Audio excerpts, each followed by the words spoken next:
Everyone, this is Max at MaxCTCG. Thanks for joining me in another video. So in this one, we have a new archetype that we're going to be looking at. Well, not necessarily a new archetype, but a archetype expansion on a current card. So there's going to be Clear World support, so we'll look at that card as well. But we have Embrace a Pure and Empty World with Clear. So this is going to be an Animation Chronicles, so I don't know when we're going to get this, but more anime support. Interesting that we're kind of getting cards for this, because I didn't remember this card being very good, so I had to look it up. So since the support is based around Clear World, we should check this card out and see what it does. Alright, so for Clear World, we have during each end phase, pay 500 life points to destroy this card. Each player receives effects depending on the monster attributes they control. So this affects both players and you're losing life points to keep this on the field. Light, you play for hand revealed at all times, so that's nice for a hand advantage. If your opponent plays a light deck, that could really hurt them. If you control 2 or more monsters, you can add 2 attacks, that's for Dark. For Earth, during your standby phase, target 1 face of defense monster you control, destroy that target. Water, during your end phase, discard 1 card.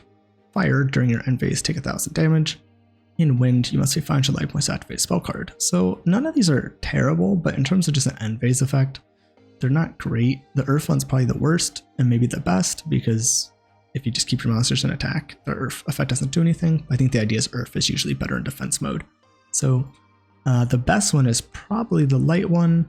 In terms of your opponent having to reveal their hand at all times, so that's pretty nice. So that card's pretty cool. Maybe in a wind deck, if they're playing a lot of spells and traps, that could end up really hurting them in the long term. 1000 damage during the end phase for Fire, I don't think really does that much. I guess maybe counters the inherent burn aspect of Fire, but still it's not very good. The end phase discard is kind of like Chimera, where they can make you discard a card, but they can't. Chimera does that on your turn 0, so that's what makes it good, not necessarily this. I mean, I guess going first, this would happen, but then they're not controlling a monster, so it wouldn't happen anyway. So overall, this I don't think was very good even when it came out. Nowadays, outside the light effect, I really don't think it holds up. But let's check out the new support and see how it kind of plays with this old card. Right, so for this card, we have Clear Phantom, level 3 Dark Fiend effect monster, attack 1200, defense 800. You only use the first effect of this card's name once per turn. First effect, you can discard this card and 1 other card. Add 2 cards from your deck to your hand that are either Clear World and or spell or taps that mention it. 2, you are unaffected by the effects of Clear World. 3, if this card is destroyed, you can target 1 monster your opponent controls, destroy it, and if you do, send the top 3 cards of your opponent's deck to the grave. Alright, so this card is kind of interesting. It's good that it lets you get to Clear World and another spell or trap, so we'll have to see what other options there are for Clear World to kind of help with this. It's unaffected by the effects of Clear World, so I wonder if that's going to be something that we're seeing as a trend with this deck. It's a dark, so you'd get to avoid the, I think, not being able to attack with that, which isn't too bad of a restriction overall.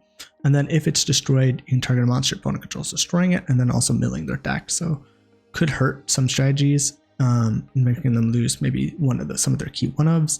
You could help certain strategies like Tier Limit or the Graveyard Resource deck. So a little risky, but does give you some utility if you destroy it, so it's kind of cool. Alright, let's move on to the next card. So you have Clear Rage Golem, level 4 Dark Rock effect monster, attack 1600, defense 1800. You can only use the first effect of this card's name once per turn. If this card is normal or special summoned, you can activate this effect. Your monsters that mention Clear World can attack directly this turn. 2, you are unaffected by the effects of Clear World. When this card inflicts battle damage to your opponent, you can inflict 300 damage to them for each card in their hand.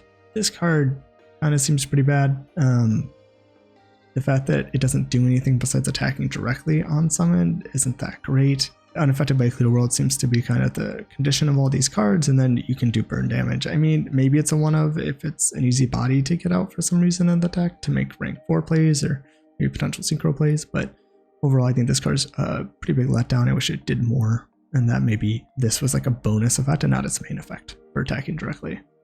But if you can stall out the game, your opponent can't do anything, and you just slowly beat them down with direct attacks. But again, still I just don't think it's a very good card. So next we have Clear Cube, level 1 Dark Machine effect monster, attack 0, defense 0. You're unaffected by the effects of Clear World, that's the first effect. During your main phase, you can normal summon 1 monster that mentions Clear World in addition to your normal summoner set. You only gain this effect once per turn. If this card is face up and its owner control leaves the field by your opponent, you can special summon 1 monster from your deck that mentions Clear World. So this actually seems like a very good card. The fact you get the extra summon might work well with this card here. So it's like maybe a tribute summon card. So it could be nice for getting multiple monsters on field and be able to maybe make some plays. You also get the fact that you can special summon anything from deck if they remove this, so it kind of puts pressure on your opponent to find a way to get rid of this. But the problem is that if it leaves the field by your opponent, I mean, that's attacking, card effect, sending. I mean, I don't know if there's a great way to play around a card like this. So I guess face up card, maybe you set it and then get rid of it. It seems like it's gonna be a little annoying to play around, but it also depends what it summons. If it's just summoning, you know, the Golem over here, that doesn't do anything. So we got to see what else it can summon and if it's any good. Let's move on to this tribute summon looking guy. We have Clear Vicious Knight, level 7 Dark Warrior effect monster, attack 2300, defense 1100. Says you can tribute summon this card by tributing one monster that mentions Clear World. First effect is it gains attack equal to the highest original attack among monsters your opponent controls. 2, you're unaffected by the effects of Clear World. And 3, your opponent cannot activate the effects of special summon monsters with attack lower than this tribute summons card. So it seems like an interesting stun card. I don't really like these types of stun based strategies, but maybe this is what this deck needs to even be playable. And overall, I think seems like a pretty solid card. You can easily summon this with the card above. You normal summon it, tribute summon this out, since you can just tribute summon one and you get the additional normal summon. You could summon this out as well, which is cool. It gains attack based off your opponent's monster with originally highest attack. So it's going to make it pretty hard to get over this, because anytime they summon a monster, this will get stronger. So in terms of beating over it, probably won't be able to be easily done. It's unaffected by Clear World, so that kind of helps with the overall synergy of the deck. And then your opponent can activate the effect of special summon monsters with attack lower than this tribute summon card. So that's again kind of the floodgate-esque part of this effect, where you can really stop your opponent from being able to play, which seems pretty cool. In terms of this deck strategy, not that I think that's a cool aspect of the game by any means, but it's probably something that this deck needs, because overall a lot of these cards haven't been that great. The first 1 and 2 cards, like the additional normal summon and the search, were good for like giving you an engine, but didn't have anything it could really do. So this makes kind of like this is your end goal here. All right, and then let's check out the spell card. All right, so we have Clear Wall Continuous Spell card. You can only use the first effect of this card's name once per turn. If Clear World is on the field, you can add one monster from your deck to your hand that mentions it. Right. 2, monsters that mention Clear World cannot be destroyed by battle, also you take no battle damage from battles involving them. And 3, while you control a level 7 or higher monster that mentions Clear World, all effects of Clear World are applied to your opponent regardless of the attributes they control. So this kind of hammers down that stun aspect that this deck is going to be working with. So the idea is going to be that you use the first card to get Clear World in this, you activate Clear World, you get this, you get your card to play. From there, you can probably search whatever missing piece you have. You can get the little robot guy for the additional summon. You can get your level 7 guy for the ability to kind of like stall out your opponent. Now, it doesn't have card effect destruction. This only gives you battle destruction and you take no battle damage.